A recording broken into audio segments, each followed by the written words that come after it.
I stood at the back of the church, staring at my brother Michael's police memorial. My hands were shaking, but not from grief. My heart was pounding because I was hiding something, something that would change everything. Dad turned to me, his face hard, his voice low. Remember your place, Tara. You're just a dispatcher. This day is about Michael, our hero. He tugged at his old police chief uniform, still proud even though he was retired. I gave a small nod and stayed silent. In my pocket, my real badge, the one that said FBI Special Agent, felt like it weighed 1,000 pounds. No one in my family knew who I really was. Then it happened. Three men in dark suits entered the church, walking fast, their eyes scanning the room. One of them spoke loudly. Agent Reed, we need you now. Gasps filled the room. My father turned to me, confusion and disbelief on his face. And just like that, the secret I had kept for 6 years was out. If you're watching this right now, comment where you're from and hit that like button. You'll want to hear what happened next and the look on my father's face when he found out who I really was. Growing up as a Reed in Pennsylvania meant one thing: you became a cop. It was never a question, it was tradition. My grandfather joined the force in 1952. He wore the badge for 37 years patrolling our small town. My dad followed right after. He joined the academy the week he turned 19 and climbed the ranks fast. By the time I was born, he was already a detective. By high school, he was deputy chief. At every dinner, his badge sat on the table next to the salt and pepper. Reeds run toward danger, he'd say proudly. It's in our blood.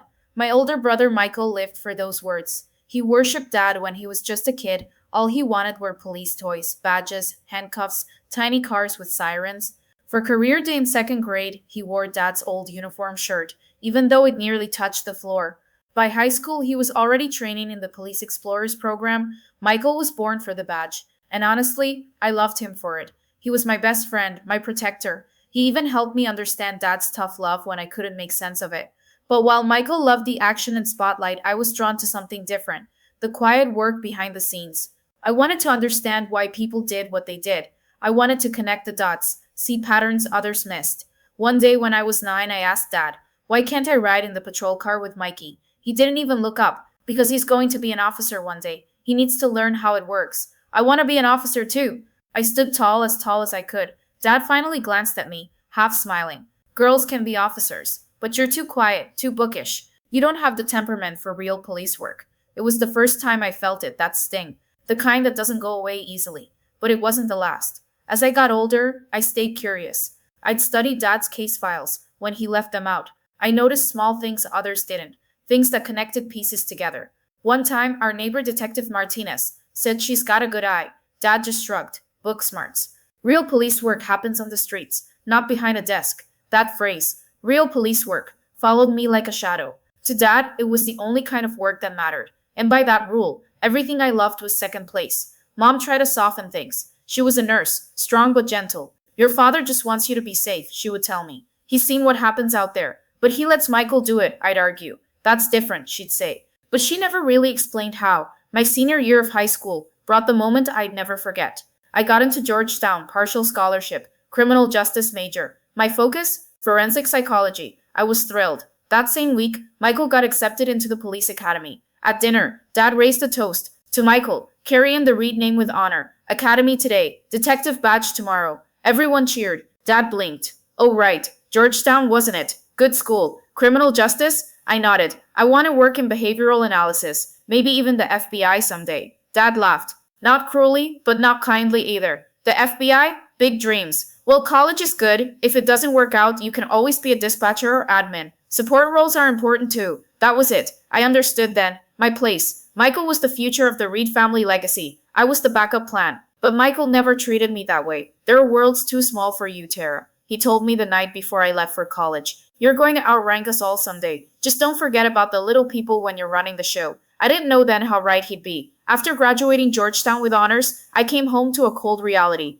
In my family, a degree meant nothing without a badge and uniform. So I made a choice. I applied for a dispatcher job back home. I told myself it was just temporary, a way in, a way to learn. Dad actually smiled. Now that's practical, good benefits, learn how real police work happens. So I sat behind a console, took 911 calls, directed officers, day after day. It mattered, sure, but it wasn't enough for someone like me. I started analyzing calls in my free time, Not just answering them, studying them, noticing patterns. One day, Lieutenant Granger spotted one of my reports, a breakdown of drug-related calls with clear maps of where activity was happening. You did this? He asked. I nodded, unsure if I had gone too far. This is what the task force has been trying to figure out for months, he said. Where did you learn this? From there, things changed fast. I never meant for my reports to get noticed outside the station, but once they did, I couldn't hide behind the title of dispatcher anymore. My name T. Reed landed on a desk at the FBI field office in Philadelphia. A week later, I got a call from a woman named Agent Diana Foster. T. Reed, she said, I've read your analysis. I'd like to meet. Coffee? 2 days later, I sat across from her at a quiet cafe just outside of town. She was sharp, calm, and confident. She didn't waste time. Your background is unique, she said. Georgetown education, on-the-ground dispatch experience. Your reports show skills we need. I stayed quiet, unsure what to say. Was she offering me a job? Have you ever considered joining the bureau? I had. Every single day. 3 months later, I stood in my small apartment, staring at an envelope with the seal of the Federal Bureau of Investigation. I had been accepted into the FBI Academy at Quantico. I should have been jumping with joy. But instead, I was frozen. Telling my family the truth felt impossible. I knew what Dad would say. I knew he'd find some way to dismiss it, just like everything else I'd done. So I took the easy way out. I'm transferring to a federal dispatch position, I told them over dinner. Better pay, more responsibility. Dad nodded. Government benefits. Good. That's a smart career move. Will you be back for the 4th of July parade? Mom asked, still focused on details, not titles. I'll try, I replied, hiding my nerves behind a smile. Michael was the only one who looked me in the eye and said, Congrats, sis. As I left, Dad gave his final word. At least Michael's doing something important. Not everyone's cut out for the front lines. I didn't argue. I just smiled and said, Guess not. The FBI Academy was everything I hoped it would be, and more. The physical training was brutal. The mental work, even harder. But for the first time, I felt like I truly belonged. I wasn't just reading about criminal behavior. I was learning how to stop it. I trained in surveillance, profiling, and interrogation. I learned to shoot, to fight, to run toward danger, not away from it. And I was good. Better than good. I graduated top of my class. Before I even had time to celebrate, I was assigned to a special counterterrorism task force. Domestic threats with international ties. Real work. Dangerous work. The kind of work my father never believed I could do.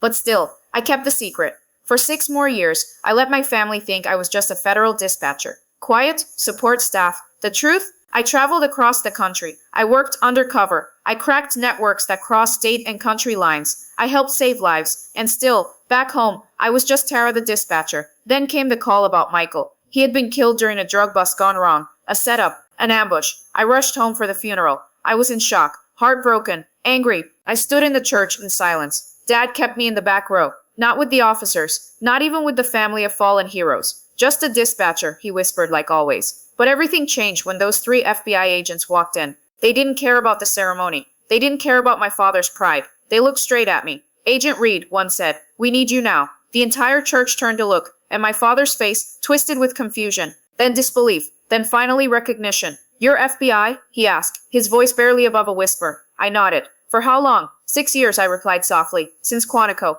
The silence that followed was louder than any siren I'd ever heard. The ride back from the church was silent. I sat in the back of the black SUV, still wearing my dark dress from Michael's memorial. The 3 agents in the front didn't speak until we were well out of town. Agent Reed, the driver finally said, we believe your brother's death was part of something bigger. I leaned forward. What do you mean? The agent in the passenger seat turned slightly. The drug operation Michael walked into? It wasn't random. It was a setup. My hands clenched. Set up by who? That's what we need your help to find out. I spent the next 2 days at the local field office, combing through Michael's final case files. What I found made my blood run cold. Michael had stumbled onto something bigger than a local bust. He had been tracking a drug pipeline that stretched across 3 states. Someone on the inside was feeding information to the dealers, tweaking police routes, protecting shipments. A dirty cop, the kind my father always swore didn't exist in his department. But they did, and one of them had gotten my brother killed. I requested access to Michael's body cam footage. The department was hesitant, but I pushed, hard. Eventually they gave in. The final recording was grainy, the audio slightly distorted.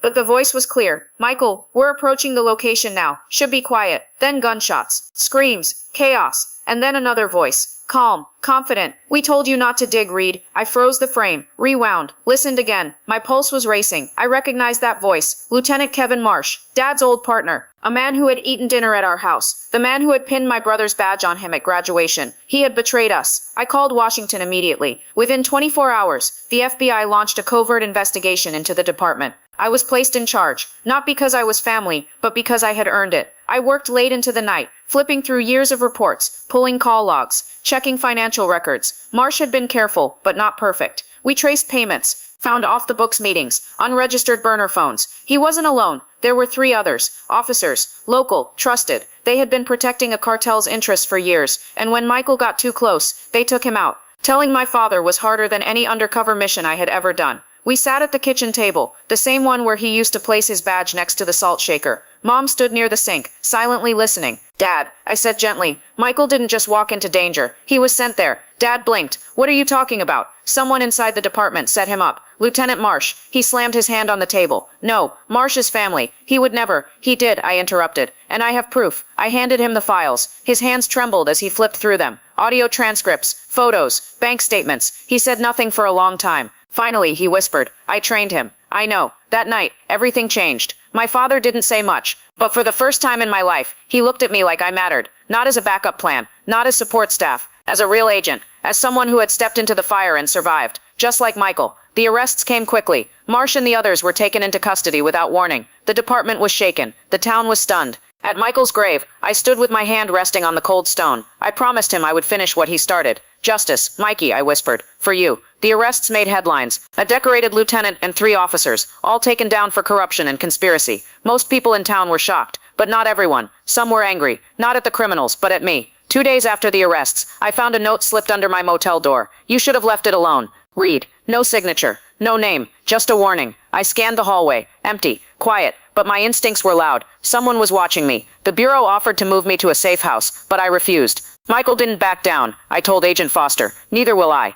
Instead, I moved in with my mom and dad. For once, Dad didn't question me. He just nodded and said, "Your room's still there." I worked around the clock, digging deeper into the network. Marsh and his crew were just one layer. There were connections to a private security firm out of New Jersey, dirty contracts, shell companies, and payments that led offshore. Whoever was behind it all wasn't done. One night, while reviewing case notes at the kitchen table, I heard the back door creak. "Dad?" I called out. No answer. Seconds later, the glass shattered. I hit the ground as 2 shots rang out, splintering the cabinet above me. The shooter was gone by the time police arrived, but he left something behind. A bullet casing marked with a tiny X, a message. The FBI placed a full protection detail on the house. My father tried to act like everything was normal, but I could see it in his eyes. For the first time in his life, he felt powerless. "You were right," he told me one morning, as we sat on the porch. "Real police work, it doesn't always wear a uniform." I didn't say anything. I just looked at him, and for the first time felt truly seen. 2 weeks later, we got a hit. A burner phone connected to Marsh's payments pinged near an abandoned warehouse outside of town. It was risky, but we had no choice. We planned the raid at dawn.